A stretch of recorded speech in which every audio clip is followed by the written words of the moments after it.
Hi, I'm Sue. Welcome to Sue Talk, where history meets hunger and culture gets extra crispy. If you ever visit Beijing, there are two things you have to check off your list. Climb the Great Wall and devour some Peking duck. Yes, one is the wonder of the world. The other, a wonder on the plate.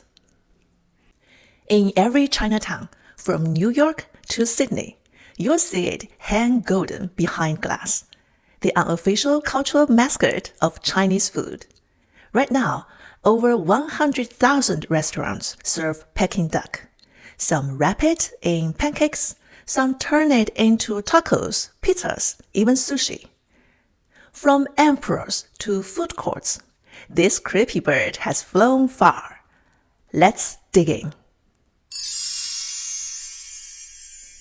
Behind the golden skin lies a secret weapon, one that once helped shift the course of world politics. Back in 1971, American diplomat Henry Kissinger took one bite at Beijing's Quanjuide restaurant and was instantly hooked. "My boss has to try this," he said. That boss? President Nixon. Months later, Nixon touched down in Beijing. The duck was served. The deal was sealed. No joke. Peking duck helped thaw the Cold War. Some even call it duck diplomacy. Peking duck became such a legend. One state banquet menu with Mao Zedong's signature, featuring the dish, was later sold at auction for 2.15 million Hong Kong dollars. Since then, it's become a go-to dish for official banquet, because nothing says "let's be friends" like crispy skin and sweet sauce. It's not just politicians falling for it. Chefs and food lovers all around the world are as obsessed. The late Anthony Bourdain went hunting for hidden duck spots in Beijing's hutongs, sitting in a tiny restaurant, savoring smoky slices with locals. For me, it's all about the skin. It's absolutely perfect as is. All you have to do is see, as I have, walk into a Chinese kitchen and see a guy who's been doing nothing but roasting ducks for his whole life. It's gonna be damn good. Gordon Ramsay featured crispy duck on his show and later put his own spin on it in his restaurant. And a beautiful, plump, roasted duck. All the white fat gone, nice crispy skin, and absolutely delicious. YouTube stars? Trevor James took one bite in Vegas and nearly cried.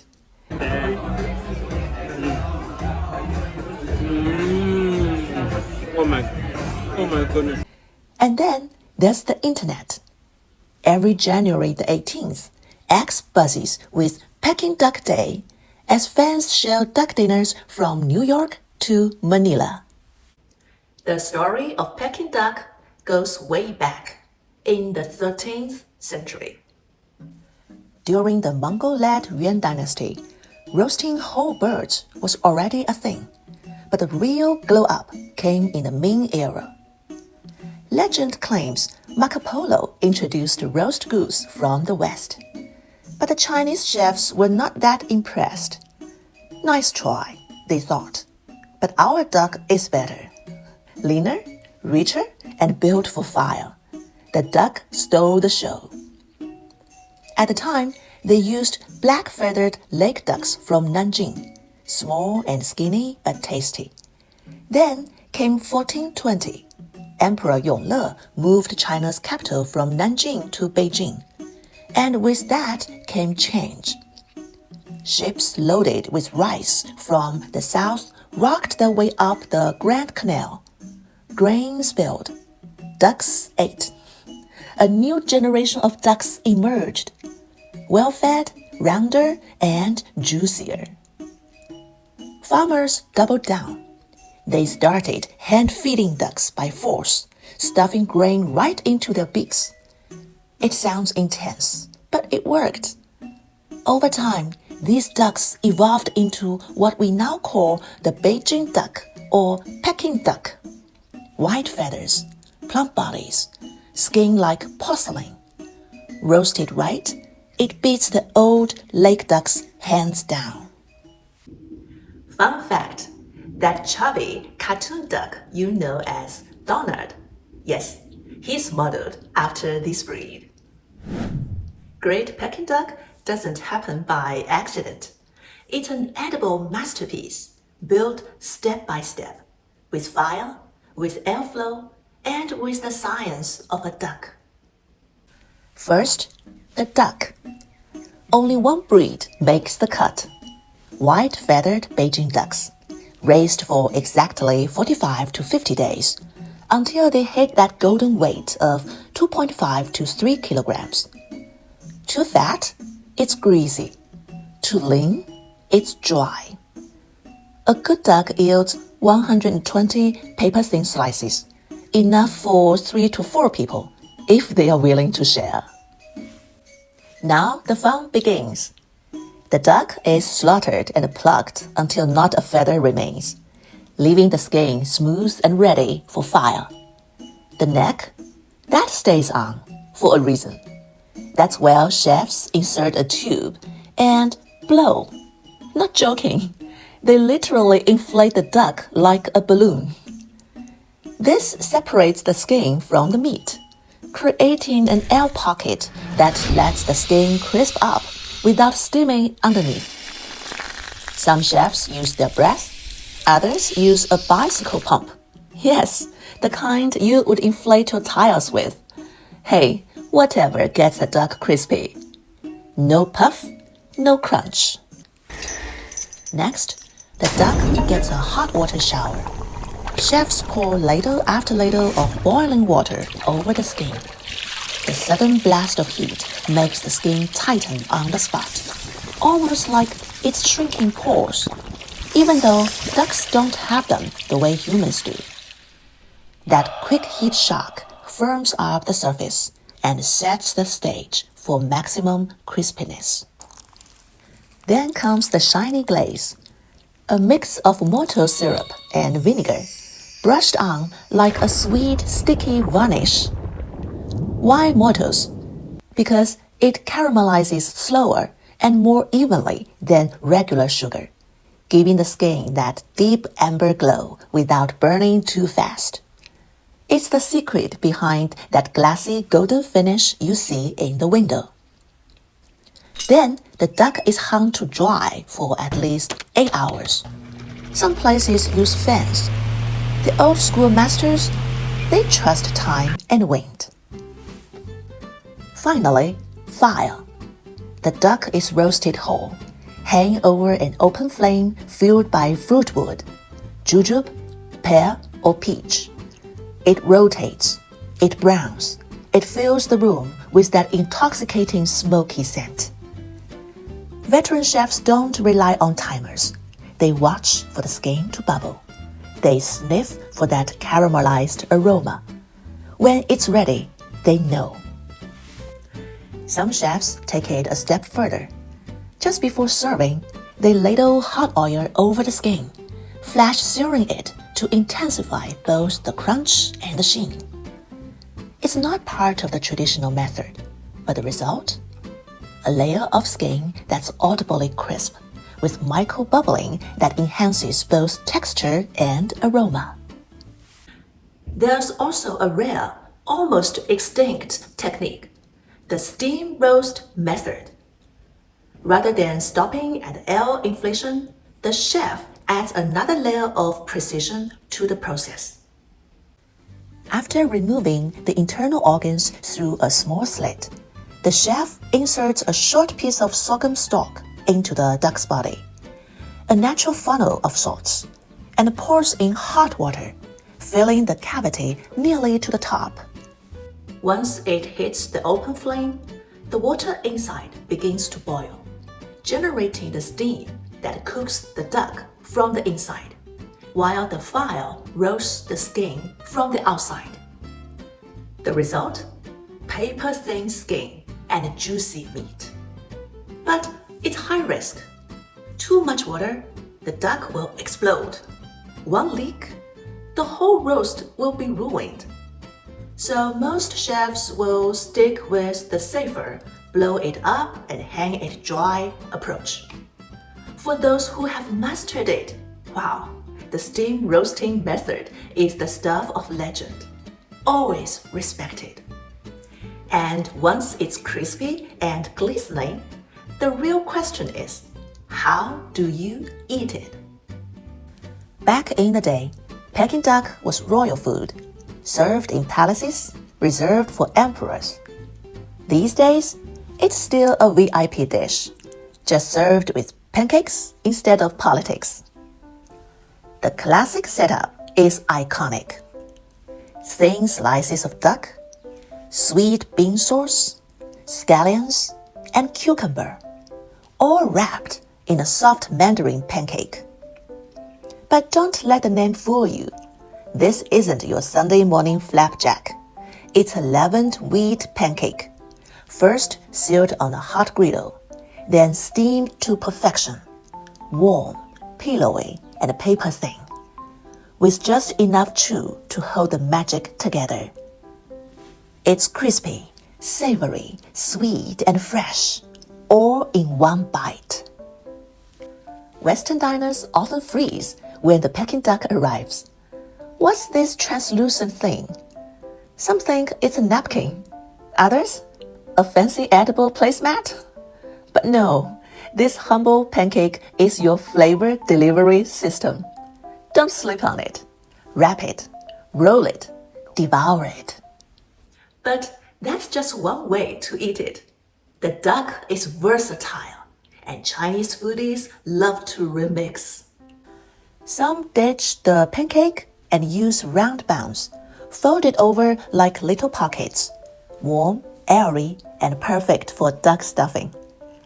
Some restaurants chop the duck meat finely and tuck it into dumplings of all shapes and sizes.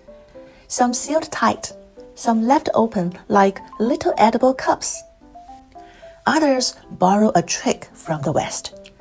Instead of stuffing the duck with breadcrumbs like a Thanksgiving turkey, they fill the cavity with soy sauce, ginger, scallions, star anise, and 5 spice, letting those bold Eastern aromatics infuse the bird from the inside out. Then comes the precision work. The opening is carefully stitched shut with a fine bamboo skewer, sealing the duck and locking in all the juices and steam during roasting. Flavor fully contained. It's the East meets West, but on the duck's turn. Others ditch the traditional sauce and go bold. Dip the meat in mashed garlic, or dip it into chili sauce, or pair with pickled radish, zingy, punchy, and sharp. Or take it old school fancy, just the skin, dipped in fine white sugar. A melt-in-your-mouth snack once favored by noble ladies in Beijing mansions.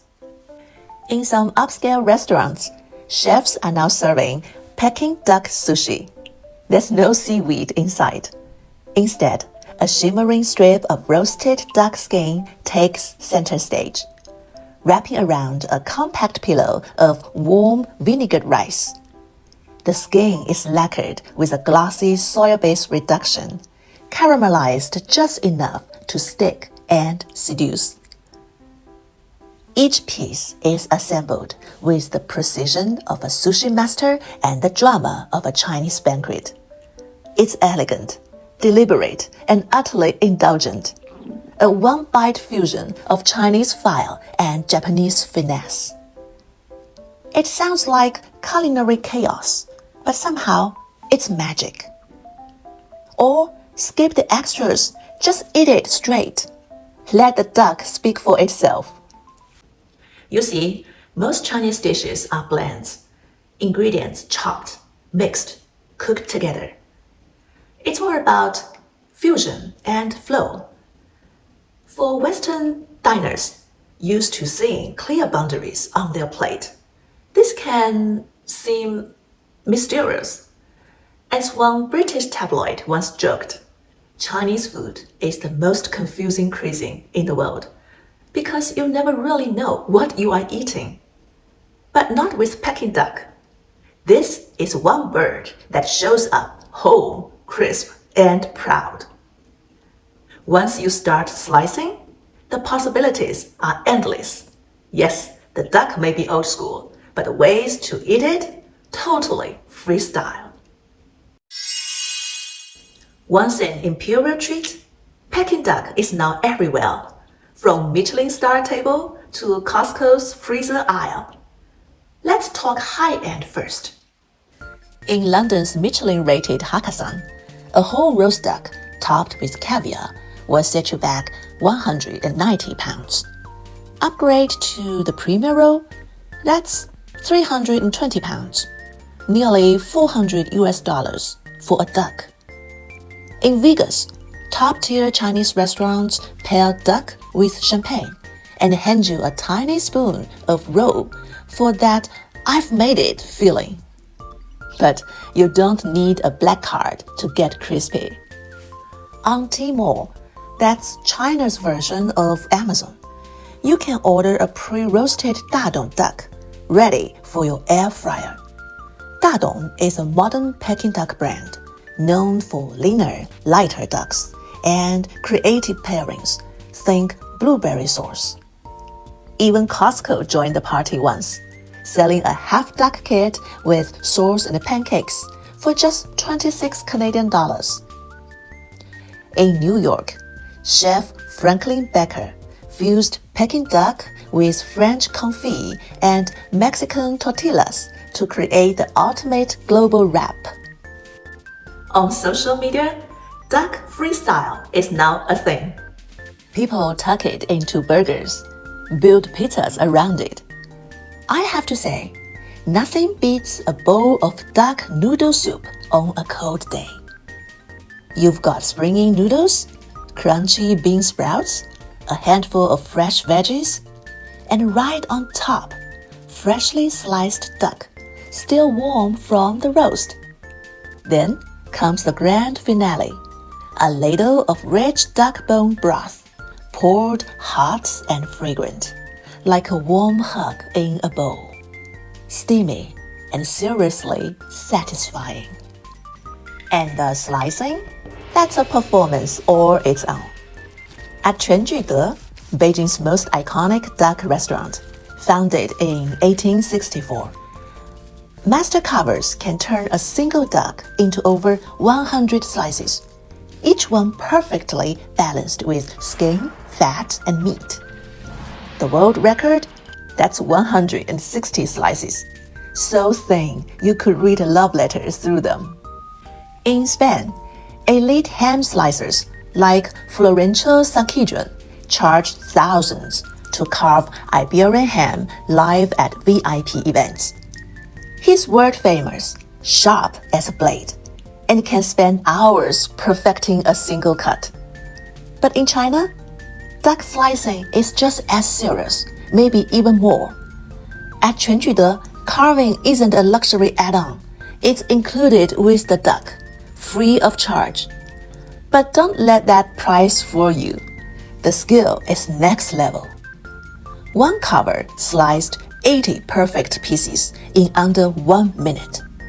Each one paper thin and a precision cut, with that magical trio of skin, fat, and meat. This is culinary kung fu. Fast or fancy, old school or fusion, duck becomes a symbol of care, craft, and occasion. As foodies like to say, the more skilled the chef, the more complex the flavor. And with Peking duck, it's crispy, juicy, salty, sweet, smoky, tender, layered like a full-blown symphony. All that wrapped in a pancake. Ever wonder what people really mean by melts in your mouth? It's chemistry. It happens when the duck fat turns from solid to liquid at body temperature. A buttery dissolve that triggers ancient signals in your brain, high energy, rare resource, reward unlocked. Humans evolved to crave fat, and this duck, it's engineered for maximum bliss. Peking duck is more than a sensory thrill. It's also about ritual and respect. At formal banquets, when most of the duck has been eaten, the host will present the head cut in half and 2 small pieces of meat near the tail. It's a message. The meal has beginning and has an end. You, our guest, are honored. Even the bones don't go to waste. Some are deep fried with salt and pepper. Crispy, flavorful, and totally addictive. My son loves gnawing on them while watching TV. It's his ultimate snack meets action movie combo. Others are simmered into a creamy, rich broth with tofu and cabbage, comforting and deeply nourishing. In Chinese cooking, nothing goes to waste. Every part has a role, and every bite earns its place. It's food with memory. Peking duck carries with it centuries of flavor, technique, and identity. It's China's national dish.